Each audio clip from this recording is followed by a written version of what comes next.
महाभारत का युद्ध कुरुक्षेत्र में लड़ा गया। कुरुक्षेत्र में युद्ध लड़े जाने का फैसला भगवान श्री कृष्ण का था, लेकिन उन्होंने कुरुक्षेत्र को ही महाभारत युद्ध के लिए क्यों चुना, इसकी कहानी कुछ इस प्रकार है। जब महाभारत युद्ध होने का निश्चय हो गया तो उसके लिए जमीन तलाश की जाने लगी।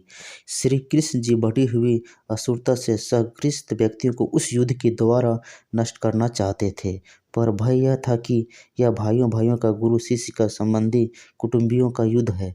एक दूसरे को मरते देखकर कहीं संधि न कर बैठे, इसलिए ऐसी भूमि युद्ध के लिए चुननी चाहिए जहां क्रोध और देह के संस्कार पर्याप्त मात्रा में हो। उन्होंने अनेकों दूत अनेकों दिशाओं में भेजे कि वहां की घटनाओं का वर्णन आकर उन्हें सुनाए। एक दूत ने सुनाया कि अमुक जगह बड़े भाई ने छोटे भाई को खेत की मेड़ से बहते हुए वर्षा के पानी को रोकने के लिए कहा, पर उसने स्पष्ट इनकार कर दिया और अल्हाना देते हुए कहा, तू ही क्यों न बंद कर आवे, मैं कोई तेरा गुलाम हूँ। इस पर बड़ा भाई आग बबूला हो गया। उसने छोटे भाई को छुरे से गोद डाला और उसकी लाश को पैर पकड़कर घसीटता हुआ उस पेड़ के पास ले गया और जहाँ से पानी निकल रहा था वहाँ उस लाश को पैर से कुचलकर लगा दिया। इस निशंसता को सुनकर श्री कृष्ण ने निश्चय किया, यह भूमि भाई भाई के युद्ध के लिए उपयुक्त है।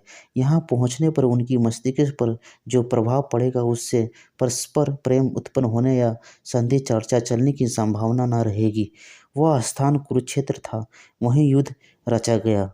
महाभारत की यह कथा इंगित करती है कि शुभ और अशुभ विचारों एवं कर्मों का संस्कार भूमि में देर तक समाये रहते हैं, इसलिए ऐसी भूमि में ही निवास करना चाहिए जहां शुभ विचारों और शुभ कार्यों का समावेश रहा हो। दोस्तों, ये स्टोरी से आप लोगों को अगर कुछ सीखने को मिला है तो कमेंट में ज़रूर लिखिए, लाइक कीजिए, शेयर कीजिए और सब्सक्राइब। जय श्री राम।